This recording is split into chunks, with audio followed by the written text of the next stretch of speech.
Welcome to the Motorcycle Mavericks Podcast, here in the Law Tiger studio, where we get raw and real with our good friends within the motorcycle community. And we're back here, Motorcycle Mavericks. Of course, this is the promised part 2 of Mr. Paul Yaffe. So he's here with us at Motorcycle Mavericks here in the studio. And the content, getting raw and real with Paul and hearing his history of motorcycling, you know, a little bit of what he did as a kid and kind of the trouble he got into. We decided to break this up into part 2. So you are now into part 2 with Paul Yaffe as we learn more about Mr. Yaffe and where Bagger Originals actually came from and why it's Paul Yaffe Originals. So this is Motorcycle Mavericks part 2 with Paul Yaffe. So what is it about FXRs that what turns you on? Why FXRs? I know you love FXRs. What is it? What's your love affair with FXRs? FXRs were some of the first motorcycles I customized. One of my first big twin motorcycle was a Softail.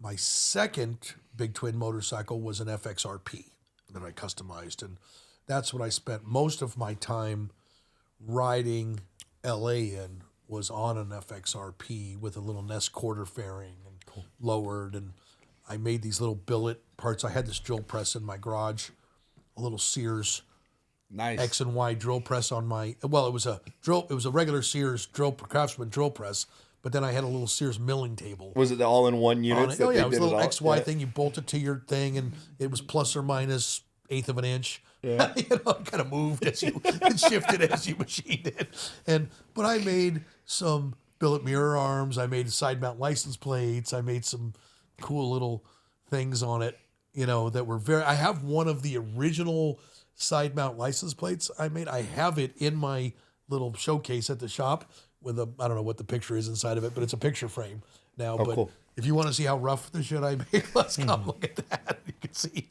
how rough. I thought it was super cool at the time, but so FXRs, when I opened my shop in 91, FXRs were one of the primo. It was either an FXR or a Softail, right? That was nobody was doing baggers.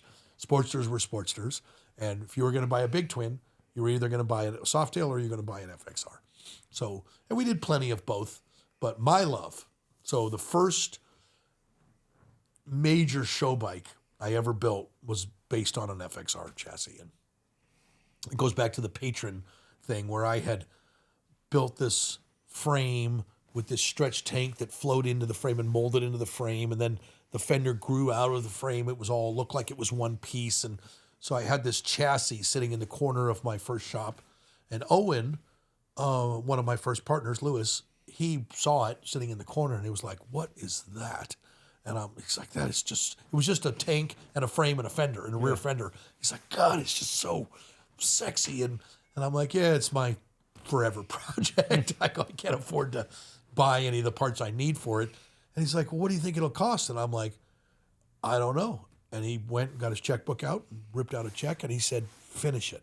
He's like, "This is going to be what you're going to make your name on." Wow. And so lightning strikes twice.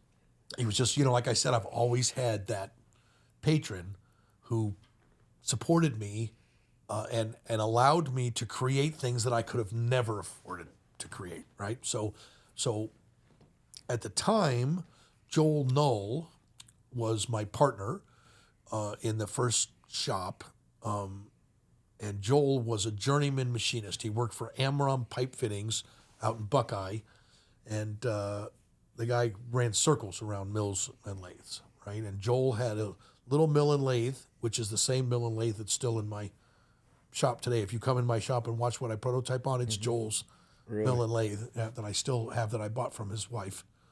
I'll get to Joel.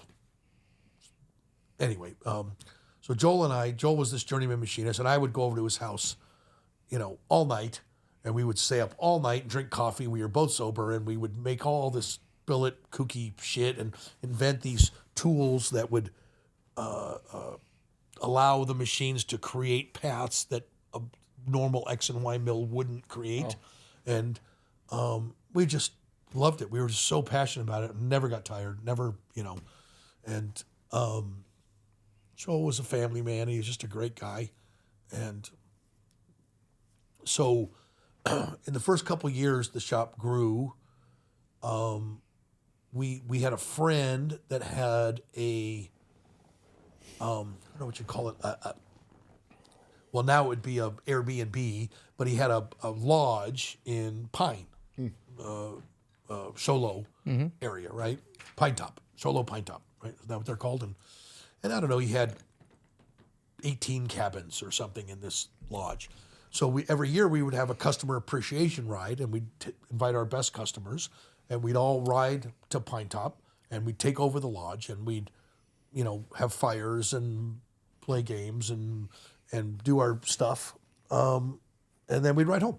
That was we'd do it each year.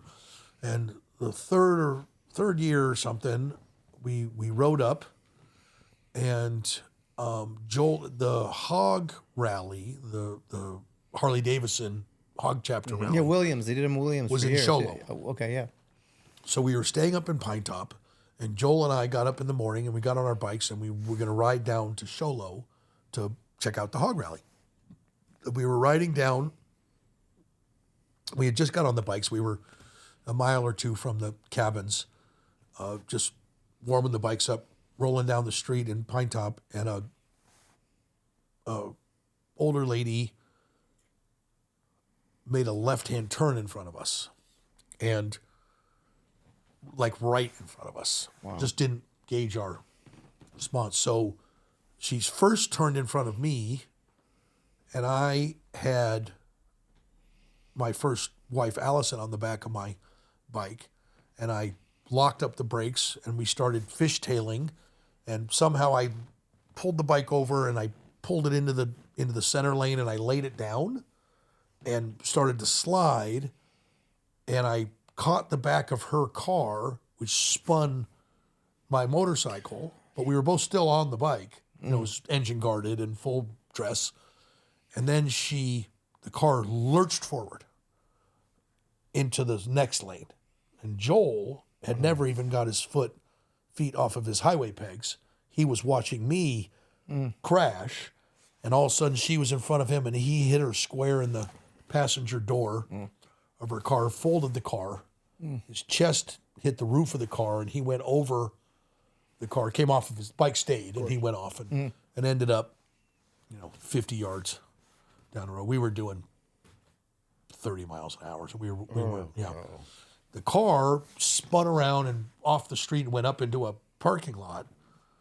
And the bike came to a stop on its side, and we were fine, but Joel was 20 yards down the road, laying in the road, and I ran over to him and picked him up and put him in my lap, and he was a mess. He had really taken an impact, and one of his eyes was out. It was just a whole, blood, and but there was an emergency room doctor, crazy enough, standing on the sidewalk. All this happened in front of him. He ran out, pulled his Bic pen out, ripped the guts out, trank Joel right there right in my lap, like, he was, drowning, whatever. And anyway, he expired there in my lap. Oh, that's terrible. So Joel's wife and his newborn baby were up at the lodge. Oh. So I don't remember exactly what happened, but I know there was a rock. There was this rock as I was sitting there trying to take all this in. I picked up this rock, and I got up, and, the doctor was trying to, and anyway, I just walked away, just covered in Joel, and just walked away, and I walked all the way back to the lodge, and I had to tell Crystal, what had happened. That was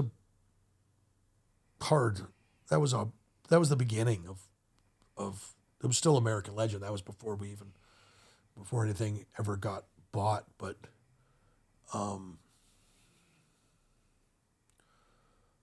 yeah, that happened. So my first wife decided that she hated motorcycles. And that's pretty much what happened to my first wife. That was right. Yeah. I think maybe a year later or something, she announced that one night that, that I was better than that, and I was wasting my talent on motorcycles, and I said, that's going to be a big problem for us. Yeah. And so that was kind of the beginning of the end of that. But on an up note, through all that,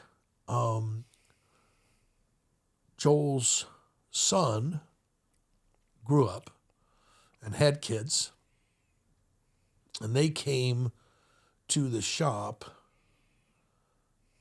I don't know, maybe 6 or 8 months ago. Oh, wow. They came to the shop. This is going to get me. Oh, you guys are going to get me. So I got to meet his grandchildren and show them around the shop. And there's Joel's all over the shop. You wouldn't notice. Oh. Right. You wouldn't notice if you didn't know Joel, but if you knew him, you'd see Right. homage to him, all over the shop. And that rock is still sitting next to a plaque of his. You're kidding. No, still there. I kept it. And Eric Herman, the artist, his first motorcycle painting was of the engine of that FXR that Joel and I built. Oh, no and that shit. FXR is covered with Joel's billet products, with Joel's machining. Like the first billet headlight that we literally made out of a 40-pound block round bar of aluminum and carved it all out and made a billet headlight and all this billet stuff. But the painting is called Billet Proof. And it's the picture of this engine, right? So I have the original hanging in my office. And the grandchildren come in and they're like, oh my God, is that Billet Proof? And they were so excited to see it. And they knew of it, right? And the granddaughter was like, God, someday I'll have a print of that, right?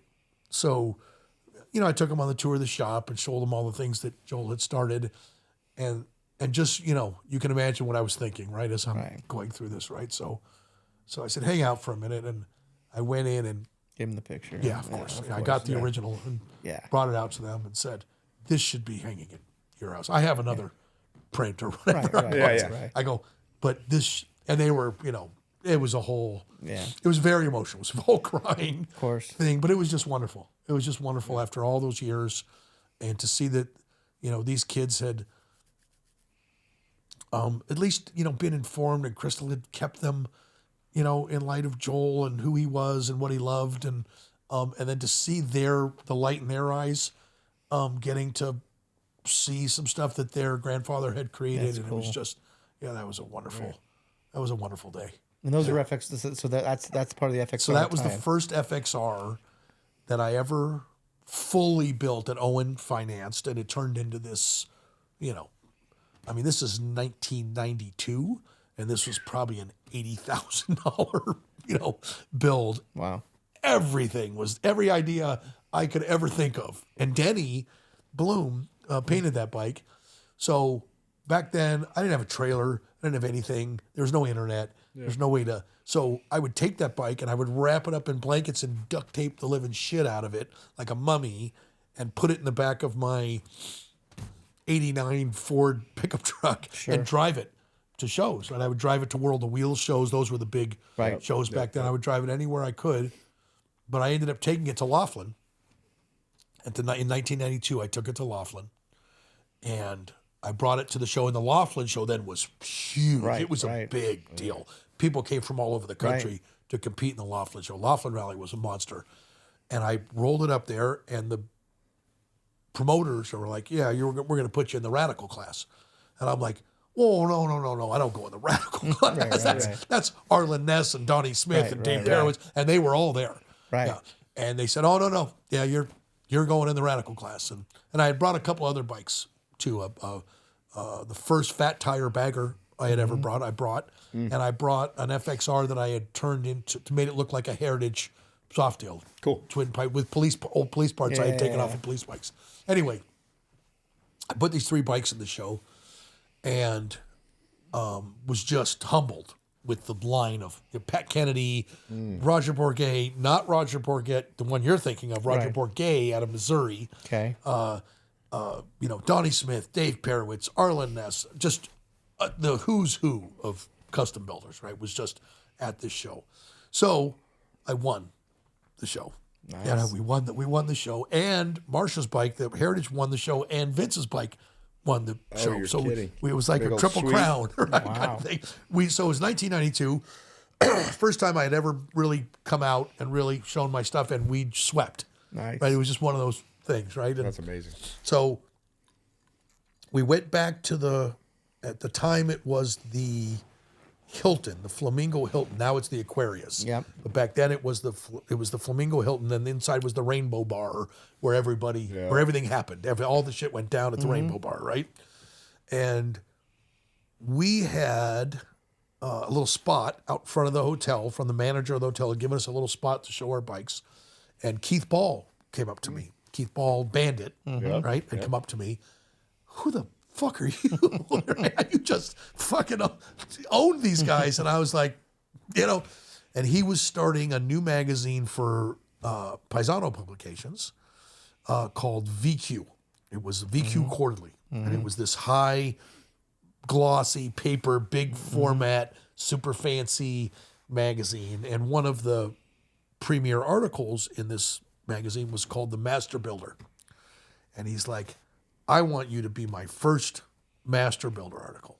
Wow. And I was like, well, that's a little premature. I only have like 8 bikes under my belt or something. I don't have that, And he's like, no, you're it. And so if you walk in my shop and you go down Memory Row, which is that hallway by Kevin's office, the very first article there is that VQ article. And I've got long hair and I've got my little specs on and I'm looking all fancy. My hair's all brushed out. And, That's awesome. Yeah, I'm looking all pimpy. But all the bikes behind me are FXRs. Yeah, they're all bikes we built that were FXRs. And FXRs, I don't know how to describe the mystery of them, but it's this rubber mounted motor. And some people think it's the ugliest bike Harley ever built. Best handling bike, I think. Best looking bike too, I think. I just love them. But you're either you're either an FXR or you're not an FXR, right? And it's just something legendary about them. And now it's like this crazy celebrated thing. And I've just always had an FXR. I've just, no matter what's going on in the world, there's always been, and I'll have 3 or 4 sitting in the corner that I eventually am going to get to. And recently I just had 2 of my, partners, I guess, painter that paints tons of my bikes, and Nick Trask, right, who's a dear friend of mine and blowing up. And Nick's son Cole has the FXR bug, but he's got my FXR bug. So I'm all about classic, original, period correct, right? And trust me, I've chopped up many an FXR and raked them and stretched them and done all kinds of crazy hamster-looking bikes to them and so on. And they have their place. Sure. But what's in my garage, right, is these, and he has the same. So it's funny, JC I had a completely original 94 FXLR that I had gone through and restored every nut and bolt on. And Zach, JC's son, got that bike. And I love that JC's son has that bike and he's going to carry it on. And now I had a 91, an orange and silver special edition FXR that was one of 9. Wow. Yeah, one of 9 ever built. And Nick just bought that from me for Cole. So Cole is going to do a restoration to it and kind of a period correct. So I gave him, I don't know, I had $3,000 or $4,000 worth of chrome waiting to eventually put on that bike. I'm like, this goes with it. You gotta do it right. He's got a period corrected. So he's gonna do that. I said, but you can never paint it. Right. Because you gotta keep and Zach understands too. They have to stay original paint. Sure. Paint's perfect on both bikes. The 91, the one that was one of 9, had 12,000 original miles on it. It was perfect. But let's talk about this this Nick's project you're working on, this FXR P. So And what's the deal with So that? I have this crazy connection with FXRPs, right? Because an FXRP was the first FXR I ever owned, and it was my daily driver. My God, I would love to find that bike. I know the guy I sold it to, and I would love to find out he still had it and maybe someday get it back. Because I have pictures of me riding it through Angeles Crest Forest in LA in the 90s. I would love to. I bet it's still just the way I left it, So anyway, and then there was the auctions and all the FXRPs that Jack and I bought that we totally bastardized and threw all the FXRP. So a few years ago, you and I were going to the High Seas Rally. And you know me, every morning FXR Bazaar is one of the things I look at, and I just buy and shop parts, and I have my little crazy stash of FXR stuff, and I'm like a little hoarder of FXR parts. So this guy was selling a 94 FXRP. So 94 is the last year police bikes were made in the FXRP format. And I didn't even know they were still done that way in 94. Sure. So he sent me the title. I ran the numbers. It actually was a Florida police bike. And it was a rough, whatever. Too many people had touched it or whatever. He didn't want a lot of money for it. And I said, hey, we're coming there. And Russ was bringing all our shit. So I had a free ride home. So I said, hey, if you'll bring it to the dock, I'll give you your asking price. I won't even haggle with you. He's like, done. So he brought it. When we got off the boat, it was stuffed in the corner of the trailer, sitting there, uglier than I ever thought it could have been. It was bad. It was bad. But motor was original, tranny's original, frame was original, nothing untouched. All the police stuff was still there, which I didn't necessarily need, and it was a square title, right? So that to me was the bones I needed to build this idea I had I wanted to do this police bike. And I started coming up with these little sayings like "in thrust we trust," and and I feel the need, right? Need for speed, right? That kind of stuff. And then I started imagining the sheriff's star with that kind of stuff in it. And then I thought, God, with new police lights, I could French them into the scoops and the fairing. So I had an original FXRP fairing with my collection, and I have some RP bags. And then I had some other parts that I had collected through the years, like this kind of very rare Kirker exhaust and this other stuff. And then I just keep things, like old stuff we made. And then some guy on Instagram showed me this old chin scoop that we used to make for CCI that we haven't made in 25 years. And he's like, would you make me another one of these? And I'm like, yes, I will. I said, but you don't want to buy the steel one because that's on a Fortium. I said, but I'll make one and I'll cast it and I'll make one out of fiberglass. And now we're introducing it as just a new. Coming on back. Who makes a product for a bike that hasn't been made in 20 years? Yes. I just did it because of my love for FXRs. And so I started talking to Ari about this idea I had. And we both were like, man, would this be a cool Law Tigers bike? This would be cool to have in the booth. It would be just a cool, just the sirens and then all popo and whatever. And who knows what's going to end up 5.0 on it. But the fact that it's an original police bike, and we're going to kind of, believe me, I'm not restoring it. It's custom for sure. I'm customizing it. It's got inverted forks and piggyback suspension, and it'll have a gnarly motor, and it'll be capable of high speed pursuit. That's what I like. Let's just put it at that. Yeah, it will defend legalities. I like it. Across the country. And when are you unveiling this thing, by the way? So, well, I had the idea of building it as a throwdown bike, but as I talked to you about it. And then I was like, well, you don't have a throwdown bike. Right. And, you're a great supporter of the throwdown and been with it since the beginning.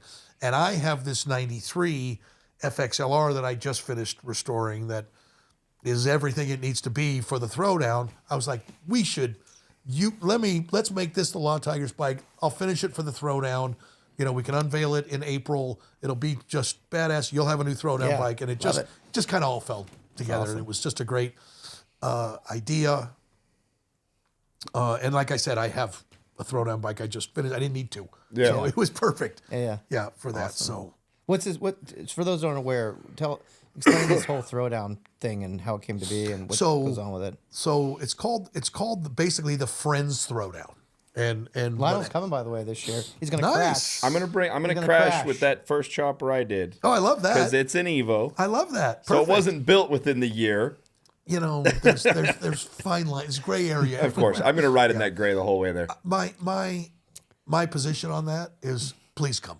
Yeah. You know, people that call us and say like Randy Aaron called me. I'm building a Pan Am. I said I don't care. Come. Whatever. More the merrier. Just come. Yeah. I said we just more the merrier. It's all for the love of custom stuff and custom enthusiasts and we just it's a family that's growing and we love it and I'm sure lines will blur even more as we move on. And some guys will do the objective. Yep. I think next year I think it's going to be restore anything you want. Just restore it and it has to be 25 years old. So this is But you can customize it, you can restore it, but just take an original something That's and awesome. do something with it. Or Chris Callan from Cycle Source, he says Springer front end. And I said, that's cool too. Build anything you want, just has to have a Springer. Have to have a on it. Springer. I like that too. So that's all. Either way, and if we don't, whatever one we don't do, we'll do the other We'll one. do the following. So this is year 4 then, right? This is year 4. So So what happened is Jason saw me restoring that 94 FXR, the blue and silver one. Jason from Deadwood Custom Jason Cycles, from right? Deadwood Custom Cycle. He saw me restoring this bike and I was posting pictures of the restoration and how true I was being to the platform of what it was in the 90s that I used to. So I love these bikes that I used to build for my customers in the 90s and they weren't radical, crazy customs. They were stock bikes with whatever was available then, a Thunderheader or a Super Trap or a Ness fairing or Ness mirrors or few little billet parts. And there just wasn't that much available. So, but they'd chrome everything and we do a little motor work to them and we put a La Pera seat on them. But it was just these certain things. And so those bikes hold a real dear spot to me. So when I find an original bike that hasn't been molested, that I can take down to the frame, I can restore it like it was new, and then do a little period correct custom to it because I'm a customizer. I'm not a restorer, Right. but I love restoring, but I also love the period correct custom. So that's my little thing. You either appreciate it or you don't, right? So, and I don't care, but that's my little thing. So I look at my like 93 anniversary bike that I have in my garage, and you might walk in and walk right past it and be like, yeah, nice bike, or whatever, or not even, right? And to me, it's the Taj Mahal of Awesome. custom motorcycles, right? So that's just how I feel about it. So the blue and silver bike, Jason sees me building the blue and silver bike, and he's building a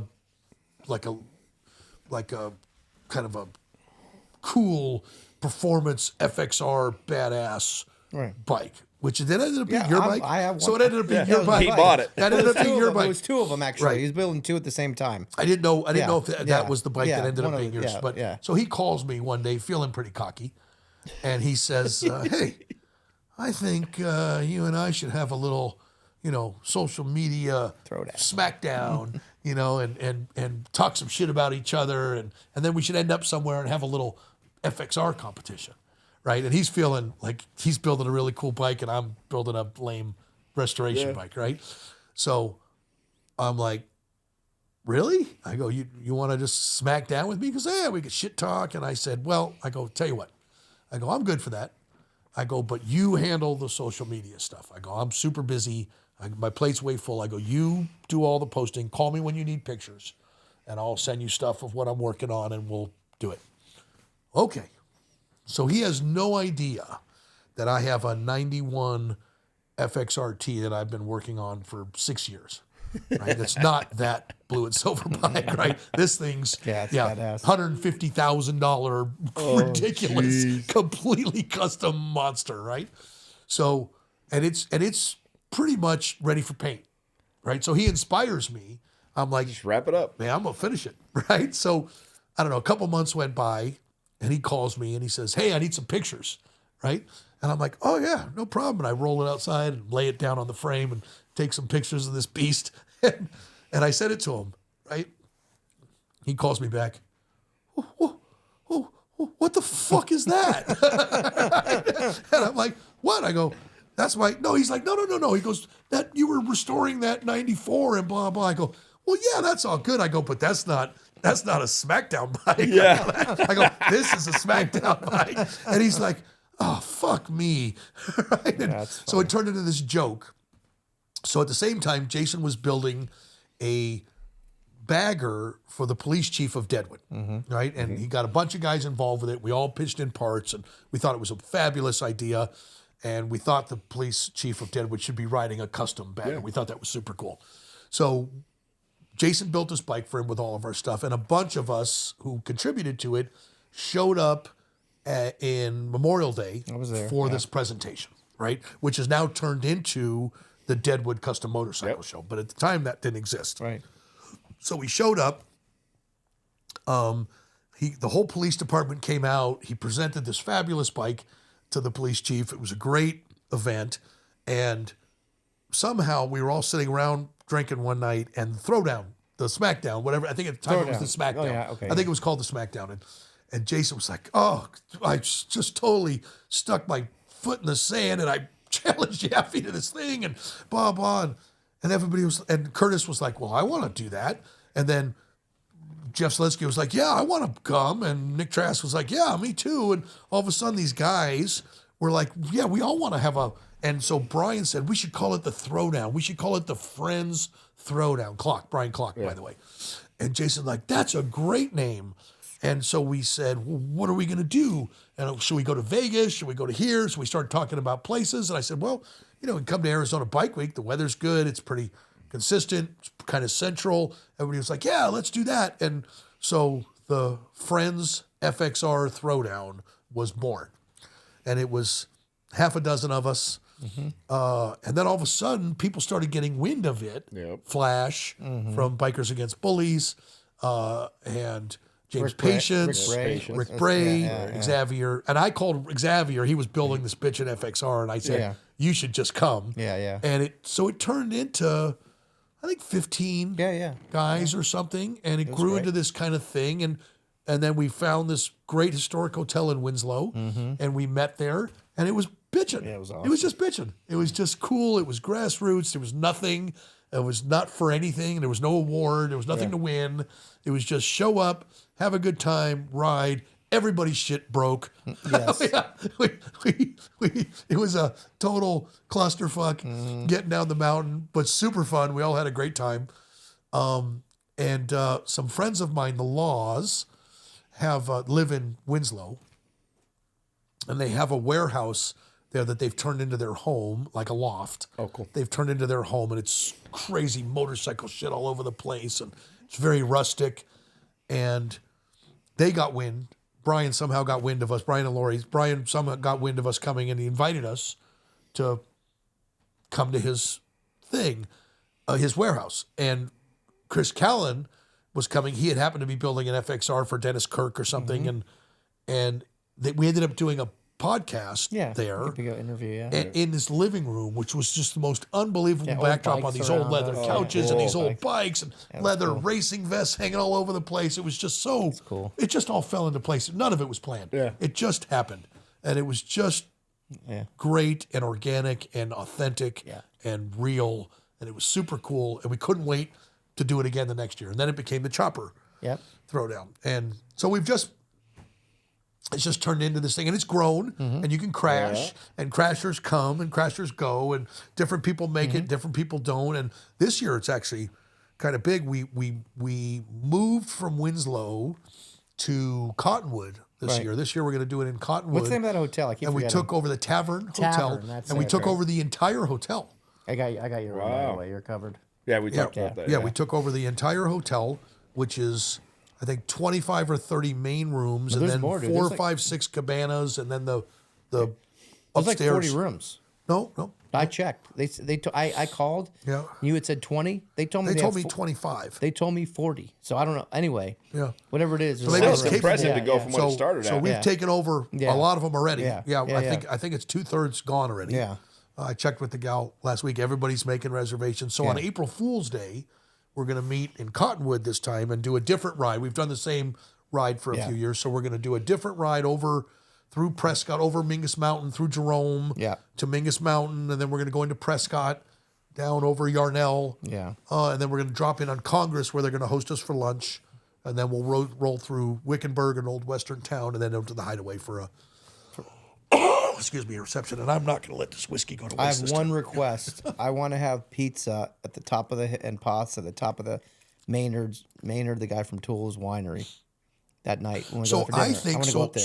So what I suggest you do. Yeah. I have not made any.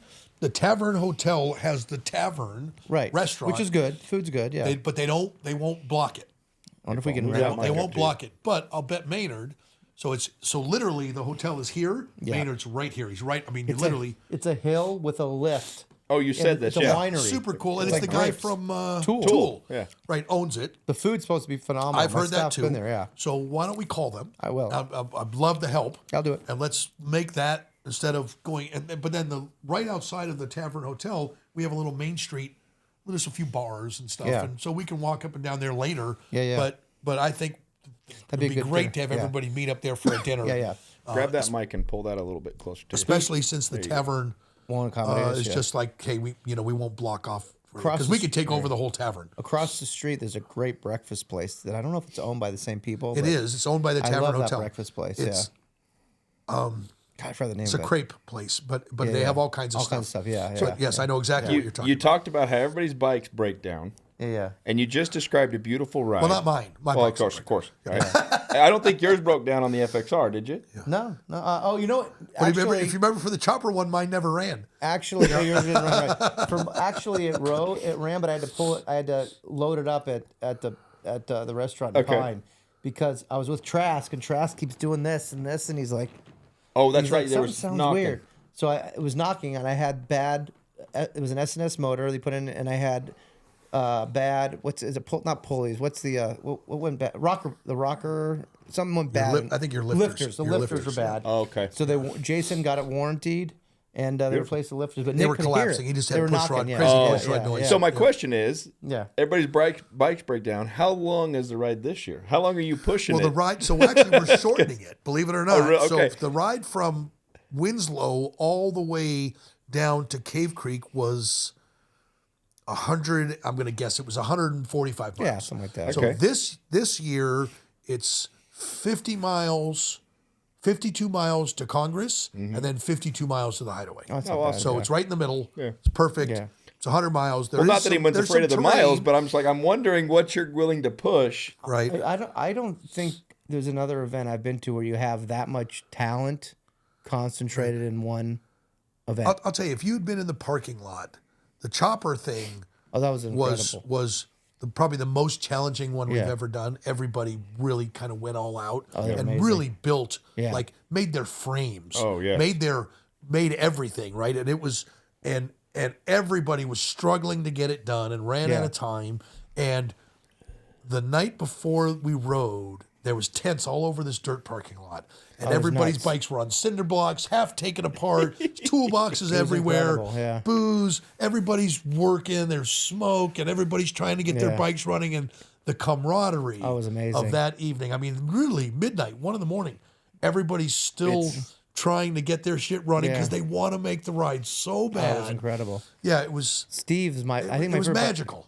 It was incredible, and everyone's helping each other out. Steve's my favorite bike. I think Steve, he had that Reed. Yeah, Reed. Oh, I love that. His bike. little root beer Yeah, brown. Oh, that the thing choppers, is okay. Sweet, Yep, yeah. yeah. So I was able to acquire Suzy Q, which is the bike Paul built in 03 for Discovery Biker Build Off. Right, it was actually a 2005 show from me and Dave Perlitz. 05, okay. So 05, I bought it. It's gone through 4 or 5 guys in the hamsters, and Yep. I was lucky enough to buy it from Justin, our buddy that owns Superstition Harley. So I was able to ride that, and bike ran like a champ, and it's great. It's funny you bring up that bike and Justin because he's got one of your choppers Right. that I'm like, I've talked to him about forever going, I want that bike. Yeah. Is it Lady Luck? Lady Luck. Lady Luck or Luck? I Yeah. can't remember. Lady Yeah, Luck. I'm Lady like, Luck. He'll sell it to you. I know he will, but He's it's a sell Paul it. Yaffe chopper. He's a smidge proud of it. Yeah, he'll sell it to you. So there's one more bike I want to He'll buy. come to his senses. Yeah, and I told him, I said, the day that you can help me out on it, I'll I'll be tell your you, first phone I'll- call. what you should do He'll is do it. next He'll time take you're it. up there, take it for a ride. Really? Yeah. You've never ridden. Don't tell me that because then I'm going to pay his price. It is the Cadillac of choppers. It's a twin cam B motor, so Okay. it's counterbalanced. Yep. There's no vibration. It's like riding an FXR. Really? It's so smooth. So if you ever need to build a bike, that piece of shit trike out there has a brand new twin. Oh, tell me. B motor Listen, on it. Yeah. if you're willing to Twin move a cam B motor, motors, I got a man. spot Never for it. run. like glass. Never run. Yeah, you Yeah. never ran it. Like So glass. there's yeah. one bike I do want. Well, there's one bike I want that you built, which I know you're aware of. You want me to say it? Well, in a second, but there's a story behind on it. your So list, you so know. I'm I know not what gonna he tell wants. the story, but this bike was won by somebody. We called her, we tried to buy it off her. She wanted more than we were willing to pay. Oh, I know this probably bike should have too. done it. Right. And then I followed the bike over the years, and one of these days you're gonna help me get that bike. But tell the story about that bike. So what he's talking about is the copper chopper. Copper chopper, yeah. And in 2011, Jan Brewer, our governor at the time, was facing our centennial celebration, which is in 2012. Might have even been 2010.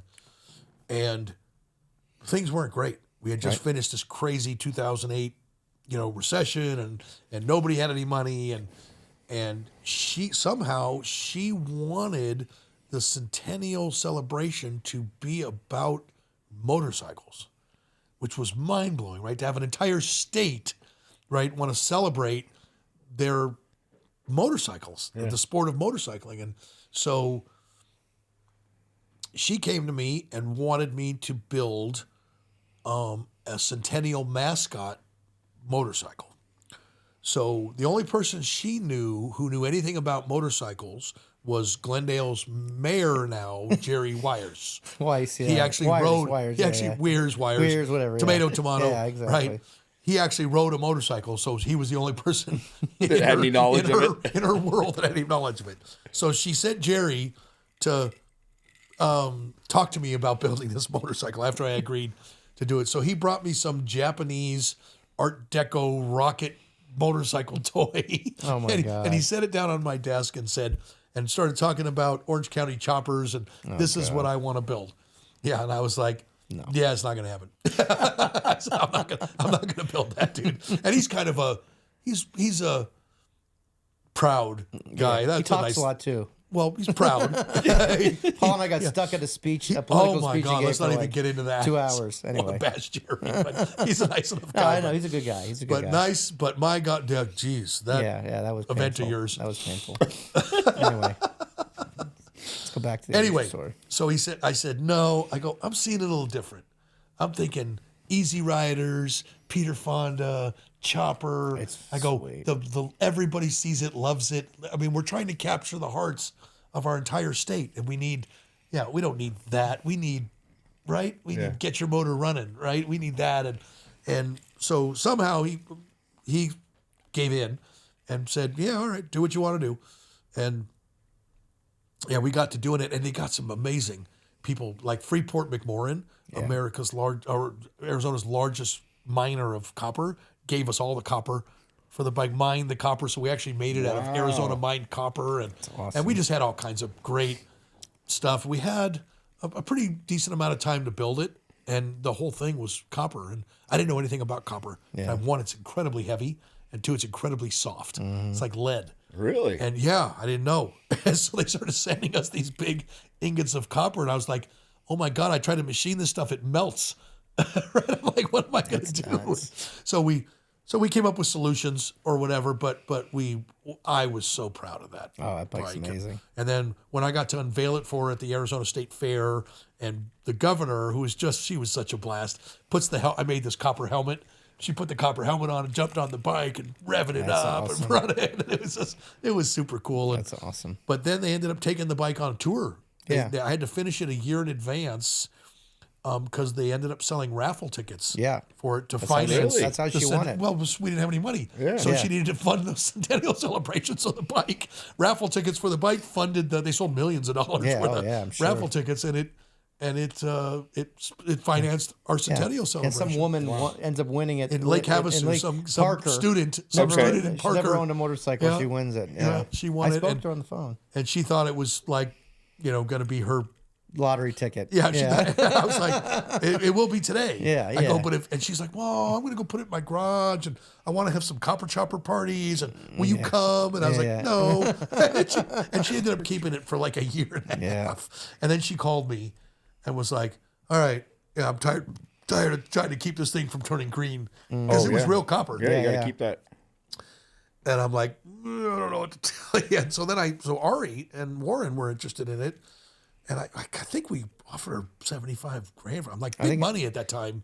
And she was like, oh, no, it's worth it. You guys were like, really? That's super generous. And I agree. Yeah. No, I think we offered her 55 actually. I don't remember. It was 55. Yeah, and 55,000. You know, because this is where we're based. It's our Of home. course, I it's wanna your home bring it base. around Yeah. places, and she wanted 75 or 80 or 90. She thought it was worth and all like, the money look, in the world. I'm maybe like, worth that. it was a year and a half ago. But yeah. you've let all the hoopla Yeah. die off.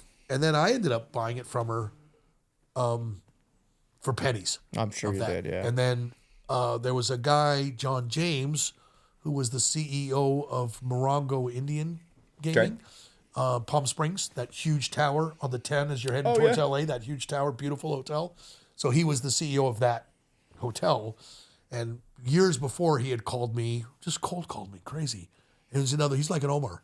Yeah. He called me and he was like, hey, I want to do like a whole promotion. I love your motorcycles, and can we do Yaffe slot machines in the casino? And I need a bunch of bikes to give away. And I see you've got 6 or 7 bikes on your website. Let me take all those. And he literally cleaned me out, right? And then he was like, God, I'd really like to have that copper chopper. And I'm like, well, God, I know how you can get it. Right? Yeah. And I forget what it was, but he told me it was like, I don't know, his advertising budget was $8 million a year or something. my He was like, so dude, if I'm giving you $500,000, he goes, it's nothing. Yeah. You know? And they ended up making Yaffe slot machines and doing all this crazy stuff. And I was at Morongo all the time. They threw a huge birthday party for me one year on the penthouse and Really? brought like 25 of my bikes there, and we had a big event. Did you ever get one of those? I would love one of those slot machines. Did you ever get one? He was great. No, it's just they just commission put them. these fascias Oh, in there. I yeah, would have they're loved. just It would have been paper. cool to have Yeah. one. Well, too, if he but- ever wants to give Dude, up they that had bike. billboards. You know those digital billboards? Yeah. They had one billboard on one side of the 10 and then another one on the other side, and I'd go and I'd jump over the freeway and land on the other side. That is cool. That's Yeah, awesome. he was awesome, and I don't think Morongo really took to him. And we ended up doing the Kiss bike with them. Yeah, That was they love put that bike, Kiss yeah. with me, and then them and Kiss. I ended up building the whole Kiss bike for them. So does he still have the copper chopper then? So he ended up getting headhunted by another Indian casino in Boston. Wood something. I don't know. Wood something casinos, and they made him an offer he couldn't refuse, and he left and took it with him. Really? It's there. It's there. One of these days he'll sell it. He lived in Temecula when he bought it, and then they ended up doing a big display in the casino, and it was there, and they did a big sweepstakes about it, and half the bikes they gave away were to The blue hairs, I'll say it. The sweet old grannies who play the slots all day, every day. Oh, and Asian folks. Yeah. like, what did I Asian win? folks, yeah. They're like, what Asian did I folks, win? yeah. And I'm like, I don't know. They're like, oh my God, the tax on it is. Yeah, they don't even I want them, yeah. Well, I'll buy it from I'll you. tell you what, I'll take care of the tax bill for you. And hey, why don't I throw you an extra $5,000? You can go gamble tonight. They're like, great. And I was like, so half of them I bought back. You got it back. Sell them back to him. Sold them for $50,000 and bought them back for 10. And then sold them again. Same thing with the copper chopper. Yeah, Really? So Yeah, I'm same sure he same paid thing. a But lot less he than ended I up. offered. He ended up. Same thing. Somebody won it. They gave it away, and he bought it back. He took it from him. Well, if he ever wants to And he kept sell it. Then he rode it for like a year in Temecula. Didn't you fix it up? Turned totally Yeah. green. Of course it would. Patinaed the whole thing, and he called me and he was like, "What am I gonna do?" And I'm like, "Well, you can go get a 5-gallon jug of Tarnex And started rubbing. Yeah, I said, or send it back to me, and he did. He sent it back to me. Yeah. We took it all the way down to the frame. We restored the whole thing back to perfectly original condition and gave it back to him, and then he moved to Boston. So that was the last I ever heard of it. I have no idea where. You haven't spoken to him since, huh? Nope. No. Yeah, I haven't. One of heard these days, we'll have to figure a way to get that because I want to take that bike on the road, and I mean, it's like a piece to Arizona history. Yeah. I think it'd be I'm awesome. sure if I contacted Simon, who is the director of marketing for Morongo, I'm sure he knows how to get hold of You know, John. yeah. And he's left the Kiss bike, Yeah, with yeah, me. yeah, I know. You had it for. which they pay me $18 a day storage fees for that. That bike sitting in my showroom. Your How cheap many years? storage. So the first check they sent me was $36,000 storage fees. Yeah, and then they just sent me another, and every time they send it with a letter of apology that they haven't figured out what to do with the bike. How yet. And I'm hard like, is it? Let me approach Bear Jackson. Yeah, auction it Yeah. off. Let me get their people working on it. Let's get Paul and Gene to come and stand on stage. You guys have nothing to do with this bike anymore. Your money's long gone. Oh, yeah. And you don't have to keep paying me. I'm more than Right. paid. And I said, let's have them come. Let's do it for a children's charity. I go, I bet that thing brings $300-400. You could do it for on a Phoenix Friday night. yeah. All day. Do it for Phoenix Children's Hospital. That'd be It would be, and with you two guys sitting on it and it running and the lights going off, That'd be and badass. Shooting. it would be. Oh, jeez. I I go, just met we'll a guy do on a the whole board. to do. It'll be so proud. Gene, you don't need it. Paul, you don't need it. I don't need it. Yeah, Let's just make it wonderful and make it really work That for would be somebody. awesome. And some guy will have it in his collection. That would be incredible. Yeah. And they but don't then I'll care. charge him every time he wants to get it running. That's right. So, not to change the subject, Lionel and I created this little segment that we like to call Break It or Burn It. And I don't know if you recall, but I went to your office and your GM was kind enough to give me a bunch of like your stuff that was just Kevin kinda- got into it. Yeah, Kevin he hooked me up. And so this whole Break It or Burn It thing, which we're still kind of trying to figure out, involves trying to put parts to the test to see how well they'll hold up to the rigors of different stimuli, let's just say. Because they were so designed to Exactly, withstand ordnance. exactly. Yeah. So we've already had some fun with Nick's parts. We messed around with yours. And so we figured we'd give you a little treat and show you how your parts held up to perfect. several different things, let's just say. So External influences. that's right. That's right. We got creative here. No C4 No C4, but tannerite. yet. So this is Lionel and I out at Podium Club shooting area there, and messing around. We'll show you this first segment here, and you can see what happened. So Lionel, these are a couple of my How are you? You look good. Are you working out? newer toys. Yeah, I know a guy that got me. So here, there's a couple gym partners going on here. Not me. Jeez, I bailed on that one. The shorter version. I went this morning. But not a full length. And we're both suppressed. And not suppressed, so Surefire suppressors. why am I wearing ear protection? That's true, because they got sensitive ears. So this is our good friend over at Electric Light Company, right, Jeff? Oh, this is Man, this guy has Zelensky's. the best. Wrong one. Do you think I should tell Susie I'm not going to be home at 6:30? I think you should. Yeah. I'm guessing our reservation is. Yeah, You well, missed we'll it go We're probably with smoked on that, That's too. all right. All right. So this is out We're of our having a good office, time, though. actually. And what is that, Lionel? What are you pulling there? You know what? It's funny. So we had some of this stuff, and when we were trying to develop a way to test it, I thought, what's better? It's on the road, right? Anything can happen on the roadway. So we jumped on, and that's actually me on a little dinky Grom, right? Fun little bike to scoot around, and thought, what? Groms have their own love. Yeah, I've got one of your exhaust tips. Let's see how those it can look handle. like slider covers. I'm going to guess those are a little long for Are they? exhaust tips. Yeah, same look. They look the same, but those are probably slider covers. So we thought, let's see how they can hold up to the roadway. Maybe not the way they're supposed to be. they were never handling the meant to roadway. be No, the they were roadway. not. They held up quite well, though. So let's see what it looks like here. Oh, I like that. Oh, look, it's Christmas. Yeah.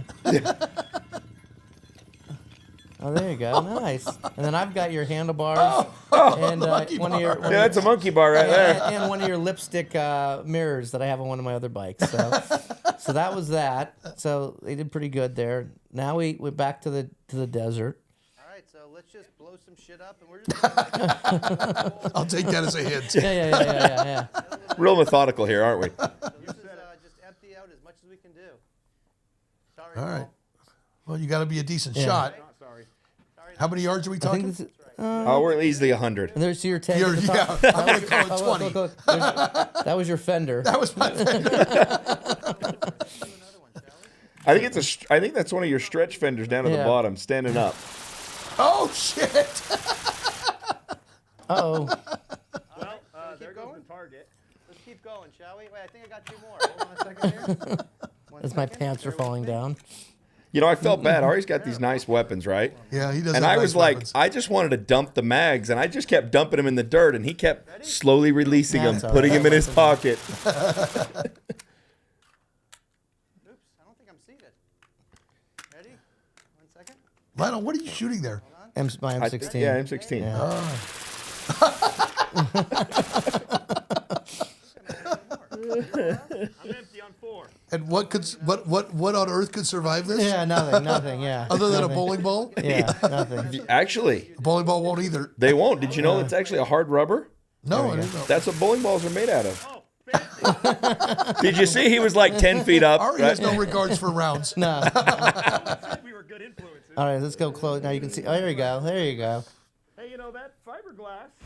Wow. Hey, look, it still looks like a fender. I'm pretty impressed with that. It didn't turn to dust. You know what though? I think, personally, there's a You know lot of guys what? out I'm there gonna that really state like that I'm pretty proud of that. Yes. It stayed intact. Paul, This is bullet like hole line. Yeah, you're like the rebel. Like you robbed the bank, you took off, and they just barotted your rear I end. think we Right. got something here. It's the bullet line by Paul Yaffe. It's Bonnie and Clyde shit. Not the bullet The bullet line by That's Paul right. the Yaffe. bullet Paul line. Yaffe That's gonna original. be the new line. From Motorcycle Mavericks. So I need some of this for my advertising, so I Yeah, can say yeah, well- ballistic We're proof. the ones Yeah, there you go. out here. That's right. We'll shoot them all. Paul paints them, cleans them up, installs them on the baggers. That's true. But seriously, though, he's got an amazing fiberglass shop. I'm actually seriously impressed with that. Vendors. He's got all shapes, sizes, trikes, two-wheelers. I should I'm show even this. bugging you. I should show this to my factory. Yeah, They'll be yeah, like, yeah. "Hell yeah, Yeah. No, because they're going to charge you more now. yeah, that'd be great." Well, it's my factory. They can't really raise the prices. Oh, yeah. Redneck chainsaw is what we call that right there. All right. Well, I think we've done enough damage for the day on the. And I think we have another one for I you want here. to see the. I want to see the Tanzanite tank. Yeah. Is this one? Here's No, this tank. Is this with parts here? Let's No, see. I don't know what this one is here. Let's see if this is tank with the flamethrower. We did burn some of your parts. There we go. Dude, that thing's pretty profound. Isn't it? It is. And that's the baby one. That's the 50-footer. We have a 100-footer one too. We haven't. Obviously, you'll notice the Geico good to in be the. Ari. Don't knock on Ari's door. Yeah. When the world goes to end, That's Wouldn't right. I'll it be tell you fun where to not answer the to go. door and just be like, Yeah. "Get some." Yeah, that's right. Regardless of who's there. Yeah. Who's up for the barbecue? That was the emu and the gecko, by the way. The emu and the gecko that we had to burn a little bit. Did you burn a gecko? And an emu. Oh, and an emu. That's nice.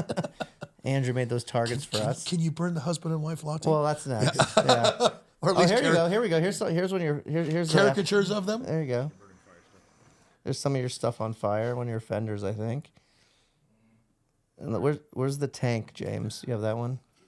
You know, I could have tank put some with stuff in there to the make it tannerite. burn different colors. There should be a tank. The I could have. one that flies in the air. Yeah. The tank that flies in the air. The tannerite in the gas Tannerite, tank. The gas tank flies in the air.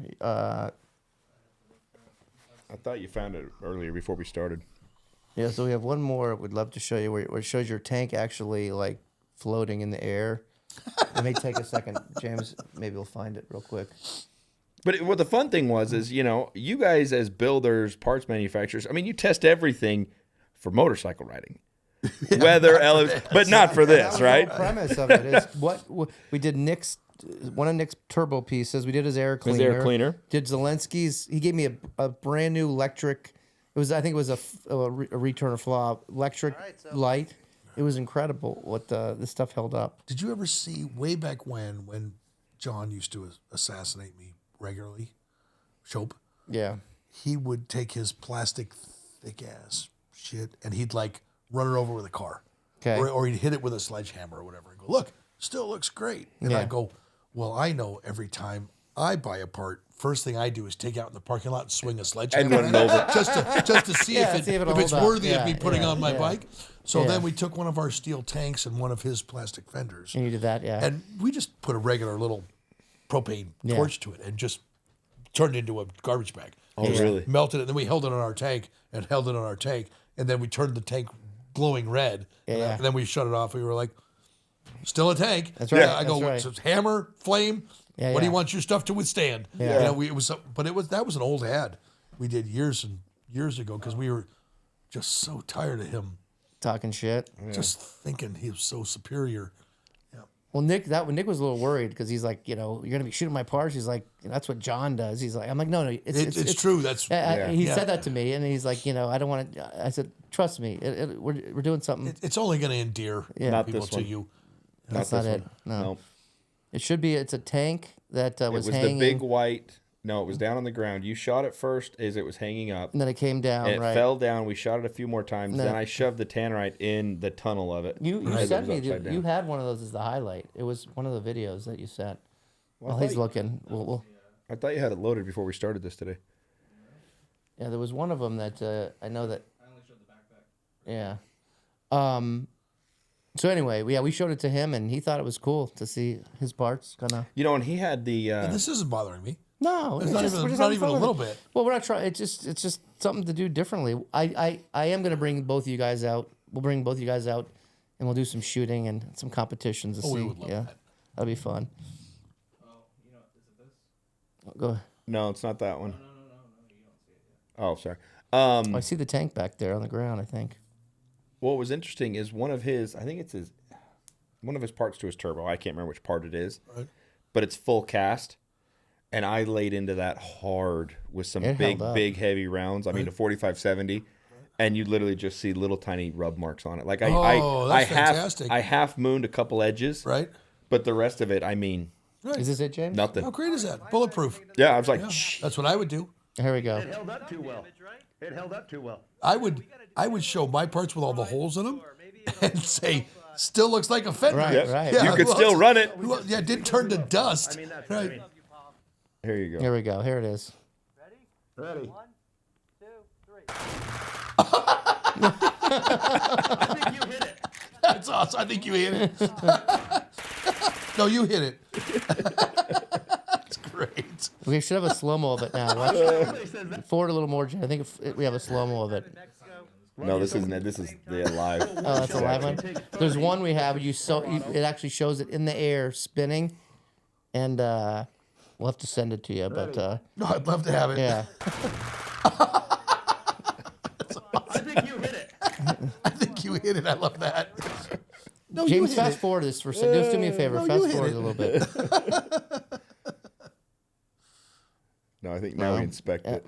Yeah, we inspect. Oh yeah, we'll see. Do we get close up at least to see? Yeah, here you. At least you can see it up close. And we have another vantage point from the other of it flying in the air. Getting some air. It looks a little larger. Holy moly, look at that. See, now it looks like it's a tank for a V-Rod. Or a It's for a V-Rod. Oh, there you go, yeah. there you go. Well, Paul, Actually, it looks like a found a new design for you, Paul. We on your trikes. How about that? looks like the chicken I'm breast, just like proud you split can it still in half. recognize it as a Yeah, tank. yeah. Well, what was funny is I ordered all this Part here tannerite because for the this tape's shoot, done. and nobody on the shoot with us had ever shot it. No, never shot tannerite? Never shot tannerite. So Oh. I told him, and I bought. I think it was like a 1 pound or 2 pounds Right. that I bought. And I'm like, okay, guys, this all explodes. And next, you know, everyone's backing up. They're hiding behind the cars. Oh, Where'd you put it? That tank's gonna come flying at us. It's gonna be shrapnel. Is that the close up there of it? Oh, Yeah, there it this is. is- Yeah, here's your this is slow-mo. it. Okay, here's it. Here you go. James found it. There, see it flying? Oh, that's awesome. See how high Hey, it got? wait a minute. There Here, it is. See it? after this hits. All right, back that up now. So the next episode should be, can they fix it? That's right. That's right. You should bring me that shit back and go, I want to put this fender and this tank on my bagger. I like it. You hear? He just Can- volunteered. Look at Can that you fix it? plume. I can fix it. Look at that plume. That's so sweet. That's awesome. Well, there you go. So, well, that's called break it or burn it, and you pass the test. To some degree. Yeah. Well, it's still it's still looks like a tank, identifiable. yeah. We'll say it's a C average, okay? That was a heavy duty tank. I remember picking it up. It was heavy duty. So But it's interesting. You said earlier that it's Thanks, James. such thin metal. No, that's Harley-Davidson tanks.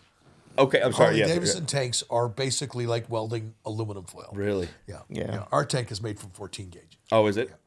Yeah, their stuff is like maybe 18, probably 20. Really? Just just thin, nothing. super thin. Yeah, Yeah. you just touch it and it goes. That's Oh. crazy. Yeah, I love when people criticize me about, oh, look at your welds on that tank. I'm like, when was the last time you welded a Harley-Davidson? You're showing me your perfect welds Right. on 3/16" pipe. Yeah. I go, dude, I can dime that stuff all day long. I go, try welding on Reynolds aluminum foil and see how it goes. Talking about customers, tell us about some of the worst or craziest stories of people like trying to get one up you or trying to return shit or anything. I'm sure you've dealt with all kinds of Names? shit. No, scenarios. Scenarios. So I'll tell you one of the best ones ever. There's a few, but it's only like there's only like 3 or 4 like serious Like, problems we've had in the past 35 years. There was this one guy, a local home builder, and he commissioned me to build him a really nice chopper. There's one of the magazine boards hanging up on the wall. yeah. And this guy was pretty. It's the best way I can describe it, right? And he would agree with you. Of course. He was pretty, right? And we built this bike, and he kept adding and changing, and which makes it takes longer. And it was really a great bike. And finally delivered it to him, and he was just hard the whole time. Just, God, dude, just it's gonna be great. Just let me finish it. And aching, ball busting. So he takes delivery of the bike. He's happy. Everything's good. A couple days later, sends me a picture. He says, front rim is cracked. And I'm like, it's cracked? It's a billet wheel. Right? Yeah, it's cracked. And I'm like, sir, it can't crack. I go, it's 6061 T6 aluminum machined from billet. I go, it's no, you. And he starts just, I want a full refund check on and we're talking a, $85,000 build over a long period of time. And this thing's all one off. It's a beautiful motorcycle. And his attorney contacts me, and I'm like, sir, I'll send my truck over today. We'll pick the bike up. I'll bring it back. I'll assess the problem. I go, but it's going to take me, 6 weeks to machine a new wheel, have it plated, get it back on the bike. You have 3 days. You have 3 days, or we are going to, sue you for full refund. I said, well, let me just go get the bike and we'll go from there. Go get the bike. Comes in, huge crack in the front wheel, just 1/8 inch split right in the middle. Oh my God. We call the attorney. We're like, we need some time. I don't have a wheel. I have to make it. I can do it in-house. I can make the wheel on my machine, but I have to have it plated, and that's going to take,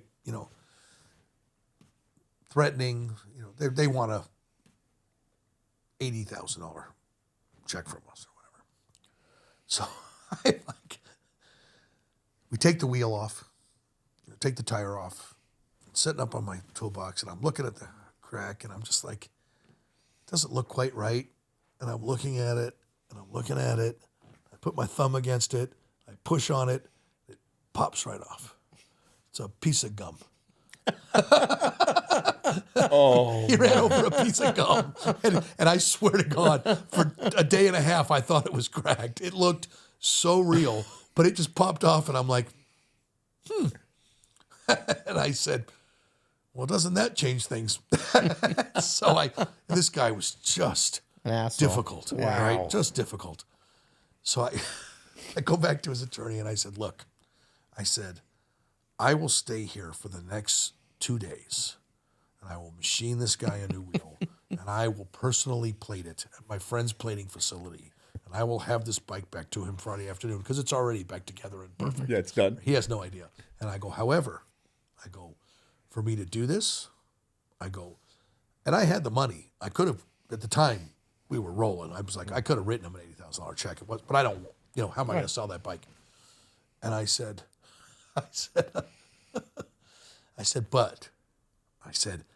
if I fix this and deliver it back to him, I want you to agree that there is no warranty, there's Emerson, I will never hear from this guy again. He will take this bike and accept it as delivery, and that is a final sale as is. I will never hear from him again. And he will have it this Saturday to ride to bike. That's all he wanted, his fucking ego, right? And his attorney came back to me and was like, well, that's agreeable. And I said, no problem. And I actually had to wait a day, right, when it was all back together, and call him and say, it's ready to pick up. Come get it. That's awesome. And I did, and I never heard from that. Yeah. And I Oh my got completely out of ever Yeah. hearing from that dude again, and all it was a piece of fucking gum. That's hilarious. Who doesn't reach crazy. down and you see a piece of damage and at least touch it? My natural instinct would be I swear to God, I looked at it too. It was just the coloring of it, the That's dirt, nuts. and it just looked. When I saw it, I was like, "Oh my God, how does that happen?" And then I had the guys take the tire off it and pull it off the bike, and then I had it on my box, and we were looking at it, and I was just like, I just wanted, for some reason, I just wanted it, and it That's crazy. popped right off. That's awesome. I'm sure you've had some people like try to return shit that was probably, old or weathered. So I'll and tell shit you like something funny. So I have this crazy policy that my staff argues with me all the time, right? And I'm of this, look, we make these products and there's got to be problems. So I try to build in, 1%, Right. failure rate, right? Let's say I make 1,000 mirrors a year, right? If 1% of those come back, It's 10. it's nothing. whatever. Yeah, It's a 10, defective right, mirror. It's a blem in the chrome. Right, They don't like whatever. it. I also have this feeling like, look, if a guy buys our product and he has the time and the wherewithal and he's so upset about something to find his receipt, call us, present it to us, send us pictures, I feel I'm deserving of something. He is deserving of something. Sure. And so, and if we get into something where we have a 5% or 10% return rate, well, now we have a quality problem. Right. Yeah. But really, the truth in my mind is it's never your fault. It's not your fault. You just trusted me and bought my parts. And if you're not satisfied, I need to listen. Sure. Right. And so, for the most part, and my guys argue with this me all the time, they're like, that's not fair. You can see he, and I'm like, dude, he's on the phone and he's complaining and he's just give him what he needs. Right. Yeah. When was the last time you had to, give somebody a free set of monkey bars, or you had to give somebody a free set of power mirrors? You don't, because we make good products. Yeah. And you just don't have that much. So Right. just don't sweat it. Yeah. Right. It's just so much easier just to make that guy happy, and he'll be a customer for life. Sure. And he'll go tell all of his friends, shit, I dropped my bike and scratched Yaffe's part, Right, and he right, still right. gave I pulled me it a new over him. part. I pulled it over him. Right. Yeah. And that happens. We Sure. get people that take advantage. Yeah, yeah. Right. And Yeah, and of I course. screwed something up. Right, But right. do you ever think I'm going to win pointing it out to him what he screwed up? no. No. The guy already. He's gonna put the mouth on all his He already buddies. has taken the initiative to Right. try to snow me Right. and tell me he did screw it up or whatever. Every part tells a story. Of course, Right. yeah. It's plain and simple. Right. I'm like, if that guy has the balls, right, to try to snow me, that's the same guy who's going to scream your bad name To all his forever. friends. It's just, Right. but just take the wind out of his sails. Right, It's right. just not worth it. It's just Yeah. to me. Yeah. And again, and if we have something that's repetitive Yeah. and over a problem, it really is Yeah. probably our Yeah. problem. And every once in a while, you get the guy who, like I said, lives on Key West. Right. Right. It's 5 years ago he bought a set of chrome mirrors, and now they're bubbling. Yeah, yeah. And it's my fault. It's my Yeah. chrome. Yeah. And Kevin will be like, dude, the guy lives in Key West. And I'm like, give him a set of mirrors. And Kevin's like, what? And I'm like, dude, he says, yeah, the guy went and found the receipt and he Yeah. bought, just give him a new set of Yeah. mirrors. It's not even worth messing with. That's Just- great.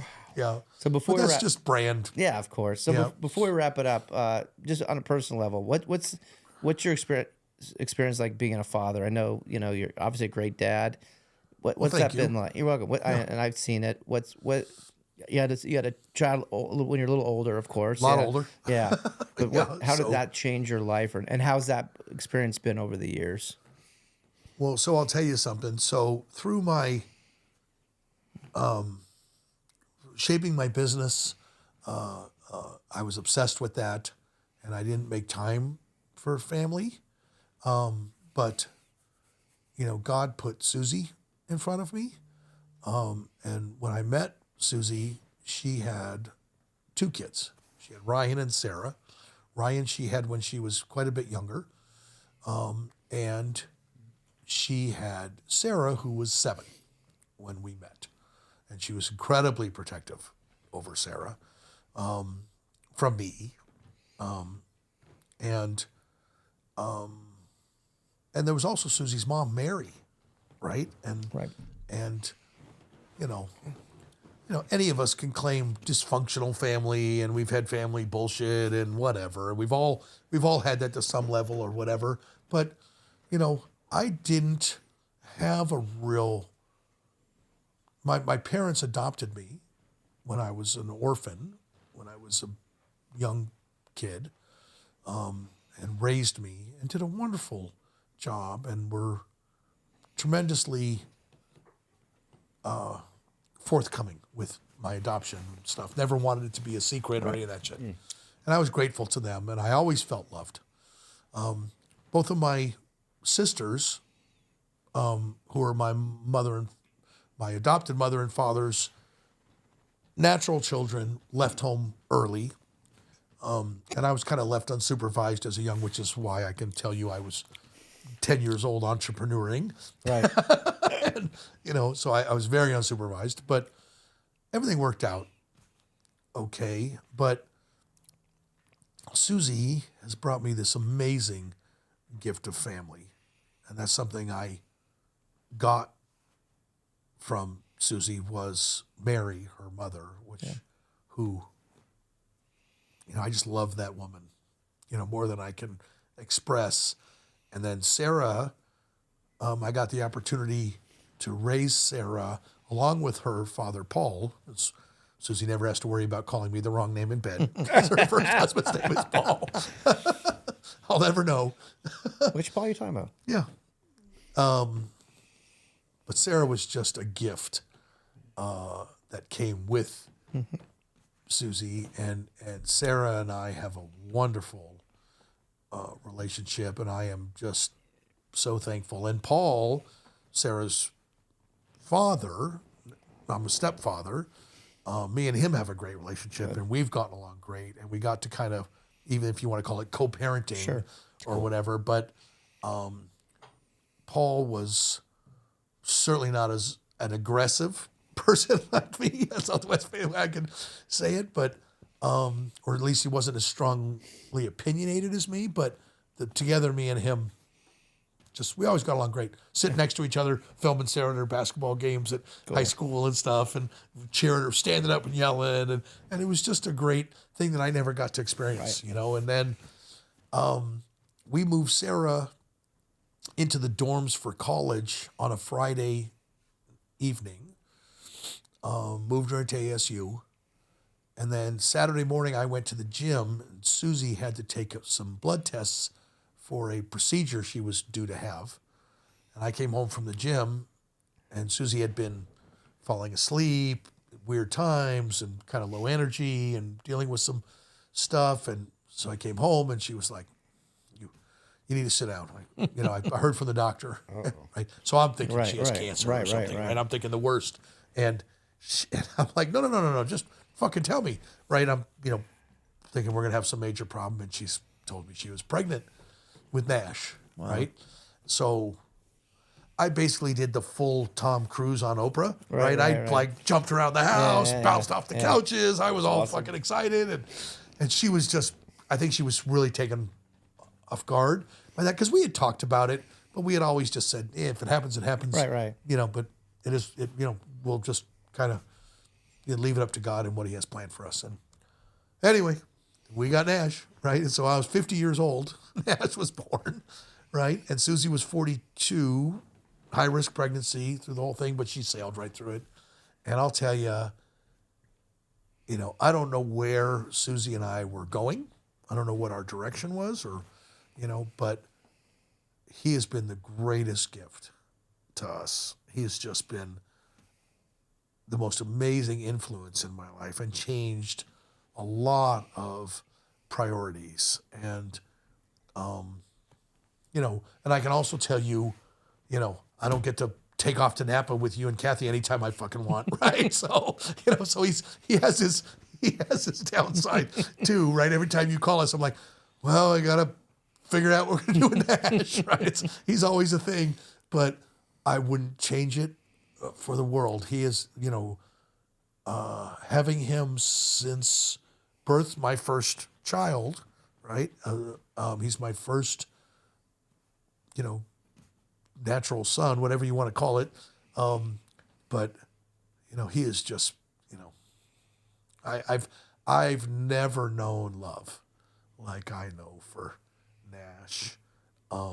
And it's also, I think, strengthened mine and Susie's bond too as well. She's one of the greatest gifts she's ever given me is this family, that I have, and ups and downs. And obviously we lost Mary through COVID, and that was our own tragedy. But at the same time, Mary was the greatest gift to me and made me a better man. Sure. And that woman would not back down from me for a minute, right? Yeah. She would lay right into me. But between, all the kids, between Ryan and Sarah and Susie, I'm a grandfather, right? Sarah's right. Sarah's made me a grandfather, and she brought me a shirt that says "Puppy" on it. That's what Decker, my grandson, calls me. He calls me Puppy, nice. And it says like established, on his birthday, and now Sarah's pregnant again. I don't know if you know that. Congratulations. Yeah, but she's pregnant again, and Susie's very upset because Sarah and Zach have decided not to delve into the sex of the child. And Grandma is very not happy with that. Not, yeah. Right? So have to wait I'm and all see. good for it. But the family that I have inherited, through my love for Susie has just been the greatest gift. And Nash is just, Yeah, he's a cool. I get all kinds of. So all you have to do is watch my Hall of Fame induction. Yeah. Where the last picture when you're getting inducted into the Hall of Fame, into the Sturgis Hall of Fame, they induct you, and then someone speaks for you. Sure. And then they tell your little story, and you're standing up at the podium, and they're showing this video on screens behind your head to the audience, and you have a little monitor in front of you that's showing what you're seeing. And I'm getting ready to talk, and God forbid I'm following Clyde fucking Fessler, right? The fucking speech maker of the fucking world, right? God rest his soul. I love me some Clyde, but he went before me. Yeah. Oh my God, and funny and charming, and did his whole speech, and so now I'm up there, and the last picture I see is Nash at his first Christmas, and he's bald, and he has bows all over his head. That's the last picture they show me, and they're like, "Okay, time for you to talk," and I'm just like, bawling. I'm not just crying. I'm I'm that kind of crying, right? I'm just a complete mess. Could not compose myself, and I ended up just saying, "Thank you." That was it. Enough said. Drop the mic. Could not get my shit together. Yeah. That's cool. Kids have been awesome. Yeah, and I've seen it firsthand. You're a great dad, and thank you. I love that kid. He's fun to be around. He's a good dude. It's cool to see him riding on the back with you at the Throwdown and stuff. Yeah. He's been to Sturgis with me twice. Yeah, he's 8 years old. He rode to Sturgis with me. Yeah, pretty incredible. And flipped somebody off on the way. I see him behind you. He's like all squirrely and moving around. He's listening to music and doing his thing and turning around, taking pictures of everybody. And he's. Cool. It'll be very cool to see what as he evolves through his journey, and whether it becomes a motorcycle journey or motorcycle life. Has he shown interest on his own besides the riding? Yes and no. But in his own way, he so marches to his own beat. And I'm pushing him on ride a bicycle and gateway to motorcycles, and not till he's ready, man. And now I have those fat scooters. Yeah, he will not ride that thing sitting down. He wants to stand up. He jumps on it and he rides it like a surfboard. Yeah. And he shreds. He's like curbs and jumping. Cool. And but he will not sit down on it like we would ride it. Right? We just sit down and ride him. He wants to saddle it and shred it. And now he's asking me for there's this 60-mile-an-hour dirt bike thing he's asking for. All the kids in my neighborhood are ripping around. Yeah, it's like a whole little gang, right? Yeah. Yeah, we were talking about that with Bradshaws and how that could be the foray for young people into motorcycling. It's the next thing. Whatever he wants to do, I'll let him do it. I'll support him. And sure. Yeah, he's just. It's awesome. Yeah, he's the apple of my eye. Right? I love it. So, I love it. Yep. Anything else you want to ask Mr. Yaffe? Man, no. No. He's still got a little drink left, so I don't know if we got more time or not. I think that was turning ice too. So just in closing, this has been a great conversation. Appreciate your candor. What would you tell somebody, a young version of you that's maybe looking to get into this business in the motorcycle business as a builder industry? What advice would you give them, or words of wisdom would you give them? So it probably differs a little from something I would have told somebody 10 years ago, because things are changing. So, I used to tell you, so one of the things I think separates my crew and what we're able to create from other crews is that we're able to imagine something that doesn't exist, and then I'm able to create it. Sure. Right? I'm able to, wouldn't it be cool if the tank looked like this? Well, let's make it do that.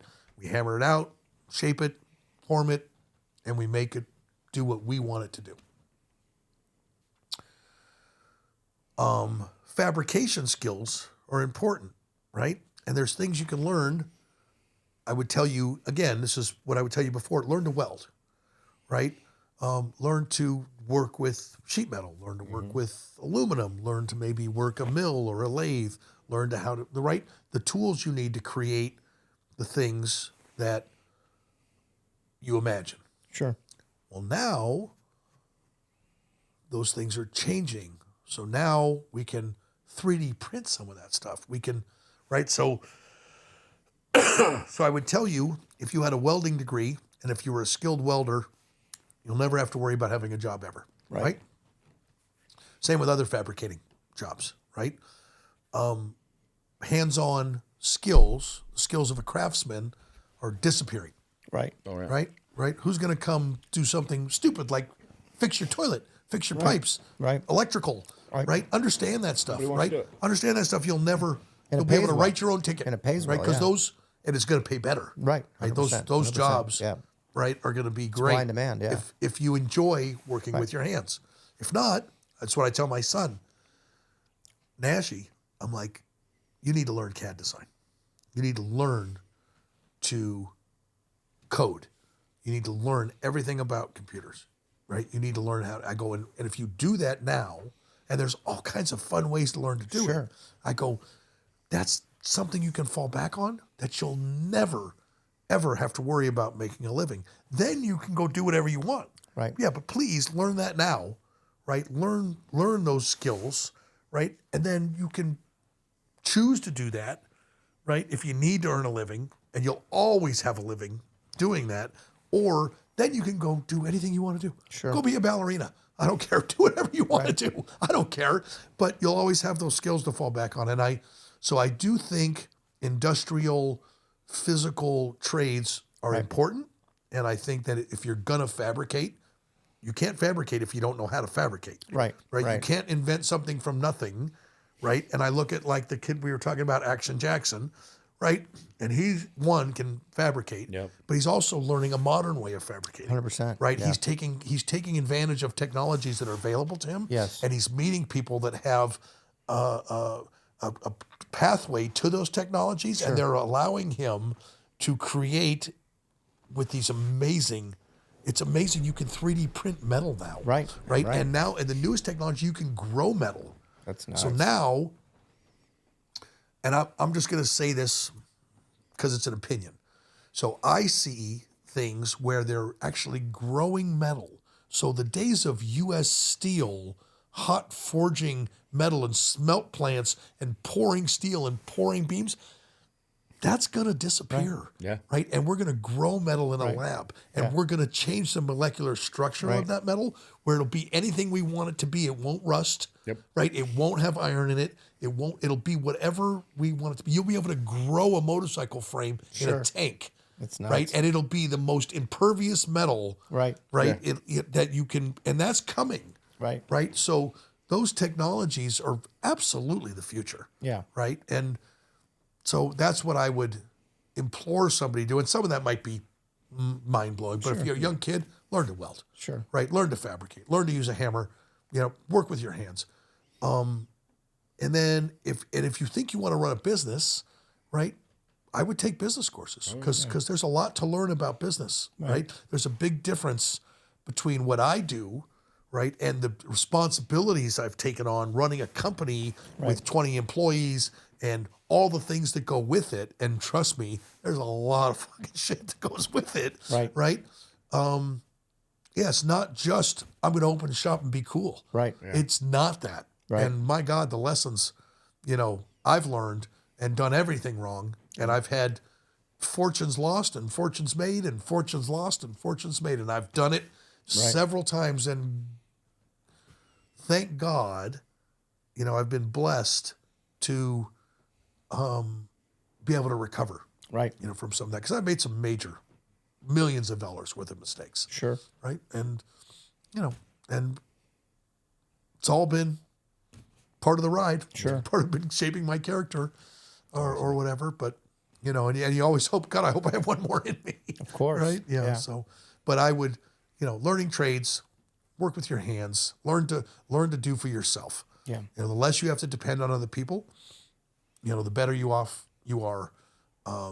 And if you can imagine something and you can bring it to reality, that's an amazing skill that a lot of people don't have. Yeah. And then don't forget about technology. Pay attention to technology as well. And there's some amazing tools now that we have that I didn't, my God, 30 years ago, you think I could 3D print something? Right. Yeah. No. Never would have thought of it. Wasn't even an imagination. Neither was a cell phone. That's true. That's true. Well said, Right? yeah. So last question, unless Lionel has something else to ask. So 61, obviously got a lot of life left in you. Is there anything else you think, fingers crossed, is there anything else you think you'd like to do differently, or are you going to keep doing what you're doing? Like, where do you see the next 10 years?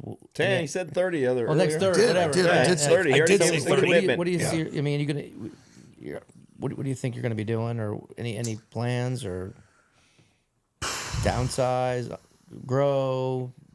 Anything? So that I want to say at 61, that kind of changes every day. Sure. Constantly reassessing. Life throws curveballs at you. And I'll tell you, when I say learn to do things for yourself, keep an eye on your world. Sure. Right. So, recently I've learned some amazing lessons on trust and not keeping your eye on the ball. Sure. And letting assuming things are okay. Don't do that. Be smart. Be involved. I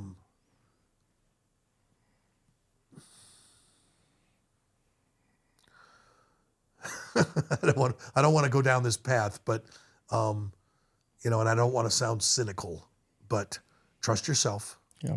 Right. And make sure that you know everything that's going on around you. Yeah. Right. So that's as vague as I can be without being vague. Yeah, But it speaks volumes. But it's a huge lesson, right? And one I hope nobody ever other than me has to learn. Yeah.